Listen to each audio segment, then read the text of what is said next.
Assalamualaikum warahmatullahi wabarakatuh. Salam sobat hobi bola.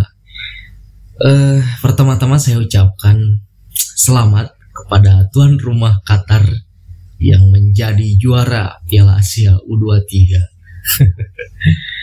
Ya, seperti yang kita ketahui kemarin pada laga perdana di Piala Asia U23, timnas Indonesia, ya timnas kita, menjalani debutnya di Piala Asia U23 ini di laga perdana dengan melawan tuan rumah Qatar ya. Ya, itulah memang debut yang kurang bagus untuk timnas kita.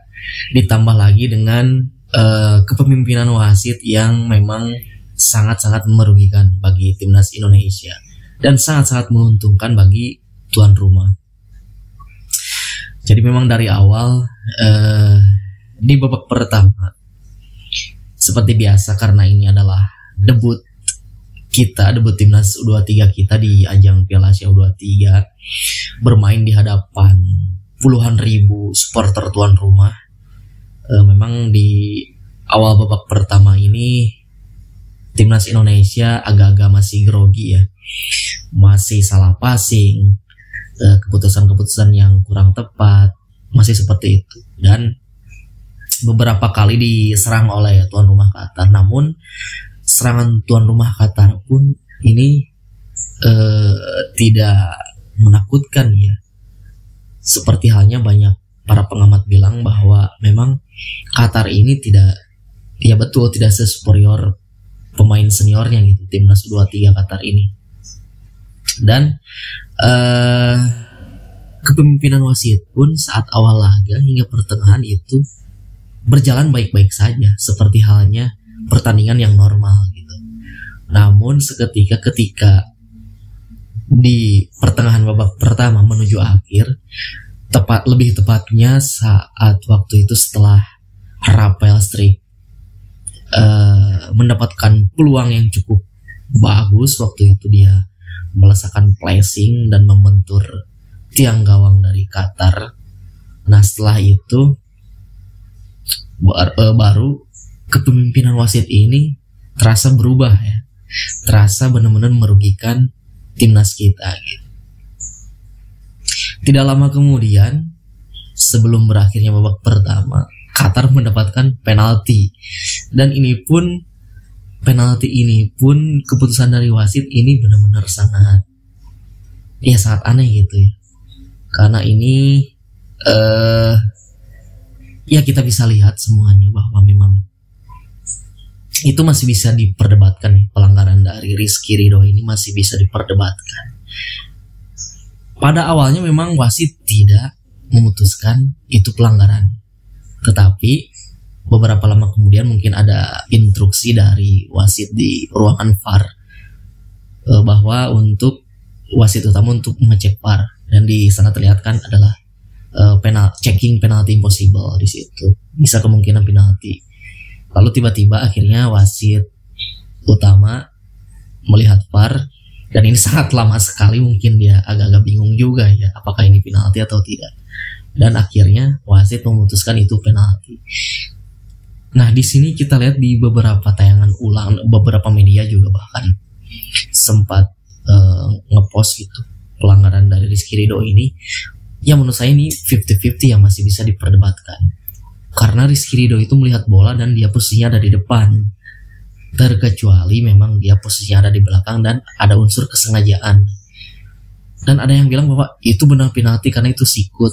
Ya logika aja. Kita lihat setelah pelanggaran itu setelah kontak fisik itu terjadi, kalau memang ada sikutan dari Rizky Ridho terhadap pemain Qatar ini, otomatis si pemain Qatar ini meringis kesakitan di bagian muka atau kepala ya, tetapi kan dia meringis kesakitan di bagian betis. Justru kontak fisik itu kan terjadi di bagian betis atau kaki gitu. Nah, kontak fisik di bagian kaki ini juga ini masih bisa dibilang 50-50 kalau menurut saya, karena ya tidak ada unsur kesengajaan gitu, tidak ada unsur untuk melanggar secara sengaja dari Rizky Ridho. Karena memang posisi Rizky Ridho pun di depan dan melihat bola. Dan akhirnya wasit memutuskan penalti, lalu Qatar akhirnya unggul 1-0 lewat gol dari penalti. Pertandingan dilanjutkan dan tidak lama setelah itu pertandingan selesai di babak pertama dengan Qatar memimpin 1-0. Dan ini mulai dari sini memang wasit ini sangat-sangat dipertanyakan ya, mulai dari di akhir babak pertama ya, terutama setelah wasit memutuskan untuk memberikan penalti kepada timnas Qatar. Lalu setelah itu babak kedua berjalan ya. Oh iya, saya lupa bahwa Ivar Jenner sebelumnya di babak pertama sudah mendapatkan kartu kuning.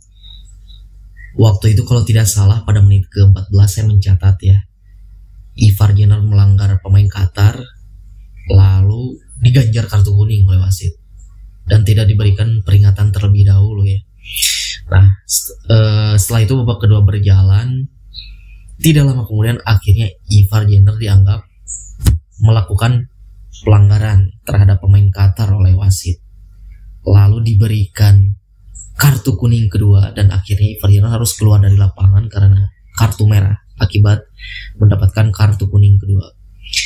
Nah di sini benar-benar puncak kekesalan kita sebagai penggemar sepak bola Indonesia ya, karena ini benar-benar keputusan wasit yang sangat-sangat konyol menurut saya. Itu Ivar Jenner sudah berusaha untuk melangkahi pemain Qatar supaya tidak mengenai kaki atau bagian paha, bagian lutut dari pemain Qatar.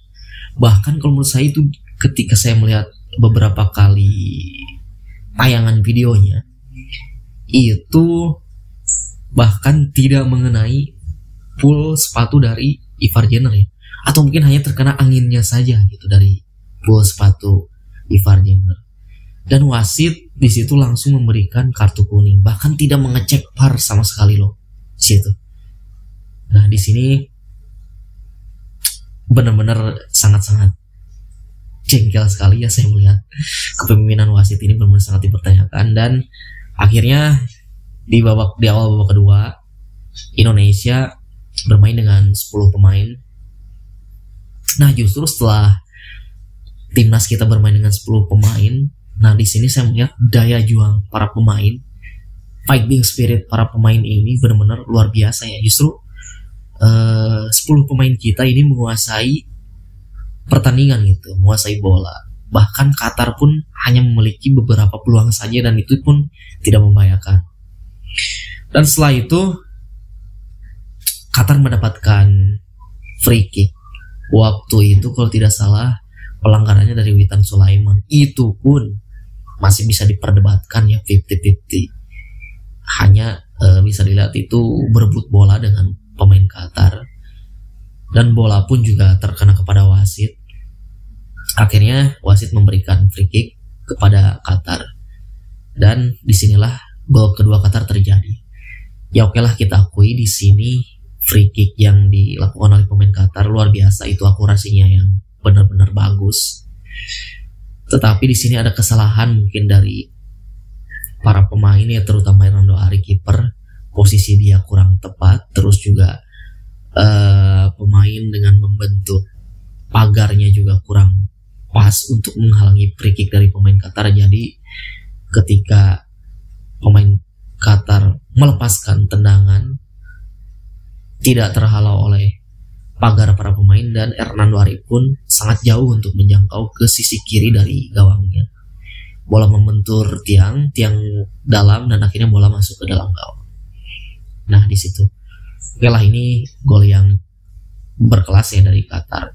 Tetapi setelah itu babak kedua kembali berjalan dan lagi-lagi timnas Indonesia dengan 10 pemainnya menguasai pertandingan gitu dengan daya juang yang cukup luar biasa, fighting spirit yang sangat luar biasa. Tetapi juga memang selain fighting spirit yang luar biasa, tetapi para pemain juga di sini terlihat sangat buru-buru ya.